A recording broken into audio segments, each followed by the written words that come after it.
Notre cher Thibaut nous présente son billet d'humeur et aujourd'hui, Thibaut, tu nous parles de l'amende reçue par Éric Zemmour. Voilà, Darès, promis aujourd'hui, je parle pas de rentrée ni de moi dans mon billet d'humeur, non, parce que pour ceux qui s'en rappellent peut-être pas, sur les 3 billets d'humeur de la rentrée, il y avait un récap de la semaine et les 2 autres, j'ai parlé de la rentrée. Alors vu que je reviens de congé, c'est un peu ma rentrée, j'aurais pu parler du fait que je revenais ou d'une autre rentrée comme le foie gras qui est vraiment délicieux, mais je te l'accorde, pas très éco-friendly. Mais pas d'inquiétude, comme tu as dit, on parle pas de la rentrée, mais d'Éric Zemmour, hein. Oui, le pauvre Ricou a été condamné à 3 000 € d'amende pour provocation à la haine religieuse pour des propos anti-musulmans. C'était pendant une émission de C'est à vous où il était en roue libre totale. Hein. Oui, comme d'hab, tu as raison. Il avait dit que les djihadistes étaient considérés par tous les musulmans comme des bons musulmans et aussi que les musulmans devaient choisir entre l'islam et la France. L'islam, on le rappelle, très beau pays où il y a pas mal de choses à faire, du rafting, des excursions à la montagne, mais aussi des musées, notamment celui de la crêpe vénitienne. C'est super intéressant, je vous le recommande. D'ailleurs, autre petit tips, je vous conseille en fait d'y aller au printemps pour voir les cerisiers fleurir. C'est vraiment sympa. Mais ce que j'aime bien avec Zemmour, à défaut de ses idées qui sont vraiment très sympathiques, c'est sa manière d'exister dans les médias, de surfer un peu sur le buzz. Et bah aujourd'hui, je me suis dit, tiens, voyons un tuto sur comment buzzer au quotidien. Les tutos, ce sont les tutos de Thibaut. On va trop s'amuser. Salut les tutos, comment ça va? Aujourd'hui, on va voir un nouveau tuto, comment faire parler de soi dans les médias et être connu. Si vous aussi, vous voulez avoir des cairns de followers sur Instagram, suivez mes conseils.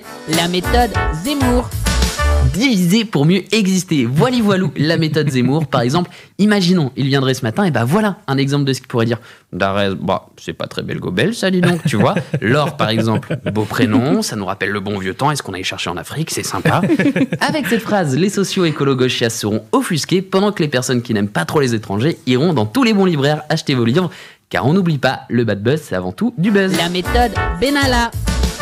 Elle est très simple, mais un peu plus dure à mettre en pratique. Tout d'abord, casser la gueule à des manifestants lors de manifestations. Puis, après vous êtes fait connaître grâce à la maîtrise de vos points, continuez de surfer sur le thème de la bagarre. Tel Booba, un matin de Noël, proposez des combats en octogone à des personnalités politiques que vous appréciez peu. Le but, à long terme, étant, pourquoi pas, d'organiser une soirée de bagarre.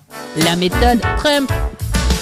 Eh bien, cette méthode, c'est la plus simple. Être un gigabeauf sans complexe en racontant un maximum de bêtises. Alors, je suis un homme riche, so I have toutes les ladies I wish, yes, because femme est attirée uniquement par argent.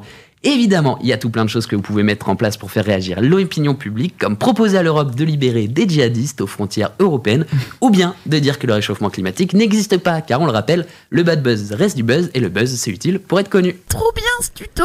Grâce à ces méthodes, vous pourrez écrire des livres qui feront de vous un des écrivains les plus achetés du monde, devenir une star des réseaux sociaux, ou pourquoi pas président de la première puissance économique au monde. Vous serez vraiment une belle personne en démontant les autres, aussi bien physiquement que mentalement, et vous pourrez être fier de ce que vous avez réussi dans la vie.